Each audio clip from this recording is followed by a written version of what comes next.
Do your toenails get black when you're out running? The way you tie your shoes may be a contributing factor. I'm your fitness coach, Carl, and today I'm going to teach you how to tie your shoes like a runner. Let me go ahead and show you what I'm talking about. So here's how most of you guys tie your shoes.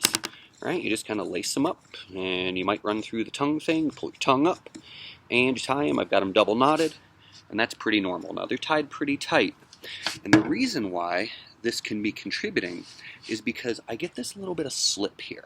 So even if the shoe fits you really well, you might find that your heel slips a little.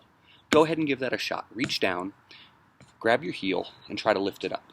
Does your heel lift a little bit? Most likely that's happening, especially if you've got your shoes tied loosely. Go ahead and tie them tight.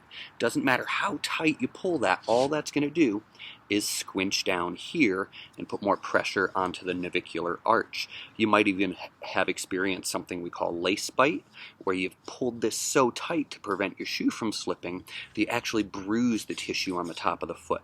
And that's not optimal either, because that just hurts. But what if there was an alternative way to tie the shoe to keep it hugged to your ankle tighter so you get less slippage when your foot hits the ground? So I'm talking about your foot sliding inside the shoe bed, your shoe stopping, and your foot sliding forward into the front of the shoe. So let's look at the way that I've got this shoe tied. Let me go ahead and tie it up. I'm not going to tie it any tighter. I didn't even pull the lace up, or I didn't even pull the tongue up, right? I'm not even double knotting it.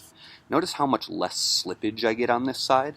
The shoe is actually being pulled up into my heel and ankle. So when my foot hits, I'm going to get more response from my shoe, and I'm going to get less wasted energy that's lost to friction. So I'm going to get less rubbing on the bottom of the foot as well, and you're less likely to slide forward into the front of your shoe. So let's look at how I did that, because that looks a little crazy. So I'm going to untie this one. Like I said, I've got it double knotted, and I've got it pulled pretty darn tight here.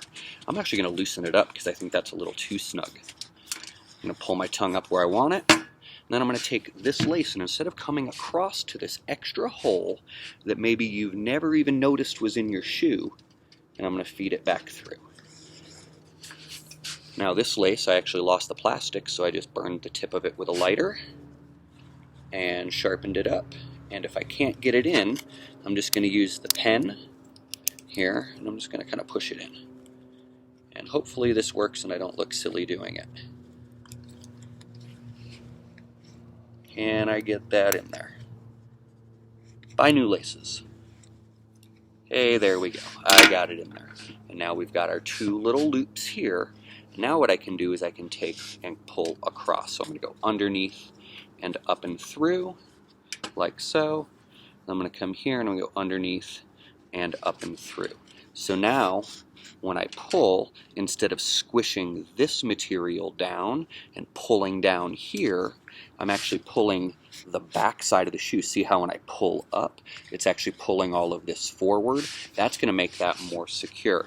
So the way that I do that is I kind of work that out. So I'm pulling out and kind of working it down, and now that's nice and secure, and I can even loosen this up a little bit if I want, and it's still going to hold more secure. So I'll just go through and tie, and I'll go through and tie.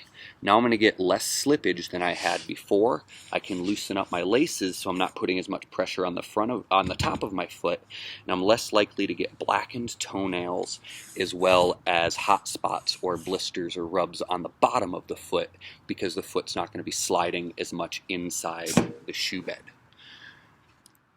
Now that's my number one tip for improving the blackened toenail situation, and really your experience running overall in like an instant. It will feel completely different when you have your shoe there, and you're going to find that you're going to go ahead and tie all of your shoes that way. Now I'll make a separate video on finding a better shoe fit as well, because shoes being too large may also be a contributing factor to your blackened toenails. But I'm your fitness coach, Carl, and I hope that this has helped you run smoother and more comfortably.